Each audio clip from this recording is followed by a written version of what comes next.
நீங்க பாஜகவும் திமுகவும் மறைமுக கூட்டணியில இருக்குங்கிறது உங்க சந்தேகம் அப்படின்னா, அதை மம்தா பானர்ஜி வரைக்கும் தெரியுது அப்படின்னு நினைச்சீங்கன்னா, மறைமுக கூட்டணியில இருக்கக்கூடிய பாஜகவோட உங்களுக்கு என்ன கூட்டு வேண்டி கிடக்கு, அதிமுகவுக்கு என்ன கூட்டு வேண்டி கிடக்கு?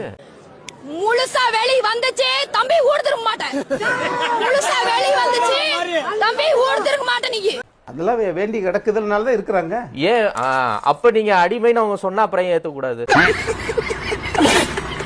இப்ப அதிமுகவினுடைய பதில் என்ன, நிலைப்பாடு என்ன?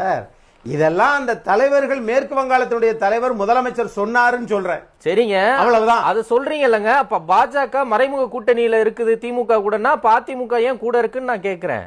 எரியத்தான் செய்யும். யார் வயிறு எரிஞ்சா என்ன, மக்களுடைய மனசு நிறையணும்.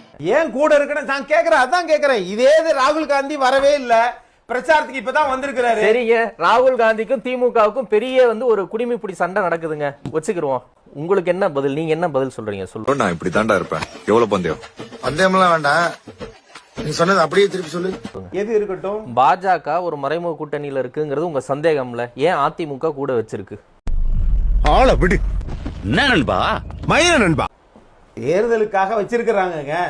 என்னங்க என்ன நான் இது யாருக்கும் திமுகவோட மறைமுக கூட்டணின்னா திமுக ஆட்சிக்கு வர வைக்கிறதுக்கு தானே பாஜக பிளான் பண்ணும். அப்ப தேர்தலுக்காக நீங்க எது கூட வச்சிருக்கீங்க? இங்க அடிச்சா இங்க தாண்டா அழிக்கும். சிரிக்கிறான் பாரு. நான் இப்ப சொல்றேன், திரு ராகுல் காந்தி சொல்லியிருக்கிறார்ல, தமிழ்நாடு ராகுல் காந்தி சார் நாட்டினுடைய எதிர்க்கட்சி தலைவர் சார். சரி சார், பாஜக தலைவர் ராகுல் காந்தியா?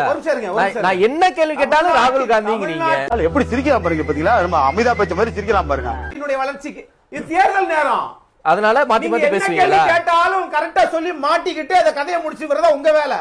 என் வேலை அது கிடையாது. அதுல இருந்து தப்பிப்பது எப்படின்றதா என் வேலை.